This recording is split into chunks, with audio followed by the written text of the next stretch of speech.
La corruption fait perdre à la Côte d'Ivoire plus de 1300 milliards de francs CFA chaque année, soit 4% du produit intérieur brut PIB et l'équivalent de près de 3 fois l'aide publique au développement selon les autorités.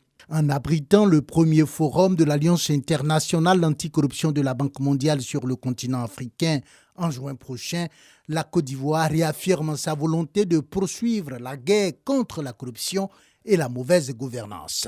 Aujourd'hui, la Côte d'Ivoire est résolument engagée dans la lutte contre la corruption, dans la promotion de la bonne gouvernance. Le dernier score de Transparency International le prouve. Nous avons gagné 6 places, donc je pense qu'il y a beaucoup d'efforts qui sont faits. Et la Côte d'Ivoire est choisie pour abriter cet événement-là. Je pense que c'est un événement majeur pour la Côte d'Ivoire. C'est une marque de reconnaissance des efforts qui sont faits au niveau national.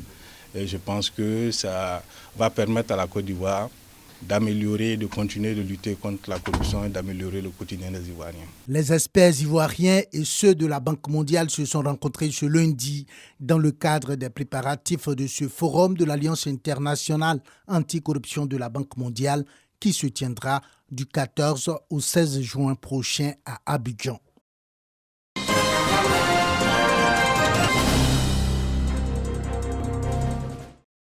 Inventée en 1899, la radio est un outil de prévention des conflits et de consolidation de la paix dans le monde.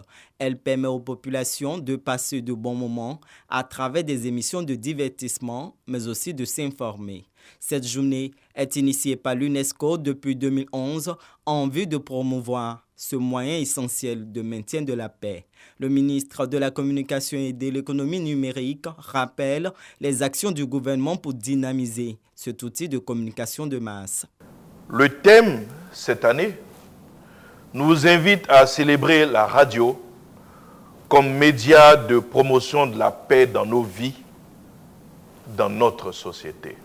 Les radios doivent, par des programmes riches, attractifs et éducatifs, mettre en relief la nécessité d'entretenir et de développer la paix sociale et la cohésion entre les peuples et les nations. Sous l'impulsion du président de la République, son Excellence Alassane Ouattara, le gouvernement ivoirien, sous la conduite du Premier ministre Patrick Hachi, conscient du rôle de la radio dans l'épanouissement des populations et dans le renforcement du tissu social, entreprend sans cesse des actions pour dynamiser cet outil d'information et de développement des populations. La radio reste l'un des médias les plus fiables et les plus utilisés dans le monde selon l'UNESCO. La Côte d'Ivoire compte 222 stations de radio.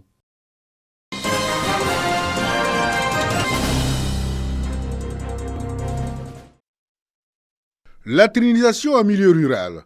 Le ministère de l'Hydraulique, de l'Assainissement et de la Salubrité met à profit ce programme social du gouvernement, incitant les jeunes à la création des micro-entreprises, gage de richesse et de leur autonomie.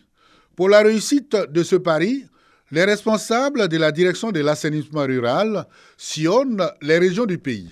Ils viennent de passer 4 jours à Séguéla, capitale de la région du Ourodougou. Objectif, renforcer les capacités des acteurs locaux et nationaux de l'assainissement en faveur de l'amélioration des conditions de vie des 30% de la population rurale qui pratique encore la défécation en plein air. Que ce soit en ville, que ce soit dans les villages, que ce soit dans les restaurants, dans les maquis, dans les écoles, dans les centres de santé, dans les gares routières, nous avons besoin de toilettes pour assurer l'assainissement amélioré pour nos communautés.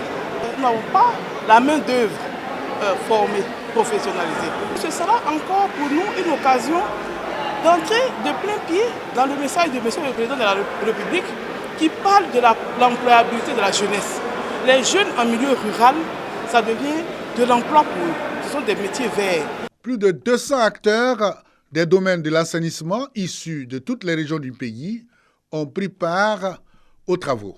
Les apprenants et leurs formateurs sur le terrain pour les séances pratiques. Ce sont les préfabriqués qu'on utilise pour faire les ouvrages. On a la buse, on a l'interface utilisateur et on a la dalle. Nous venons de confectionner une buse On est sur la confection de la deuxième buse et nous avons confectionné aussi une dalle. La remise de diplômes de participation aux apprenants. Une cérémonie présidée par le ministre de l'Hydraulique, de l'Assainissement et de la Salubrité. Bouaké Fofana exhorte les jeunes à s'approprier le programme de latrinisation en milieu rural. Je vous mets donc en mission sur tout le territoire ivoirien afin de répondre efficacement aux besoins des populations en matière d'accès à l'assainissement, car le secteur de l'assainissement reste une niche pour votre autonomisation. Des dons d'équipement à certains participants ont marqué la cérémonie.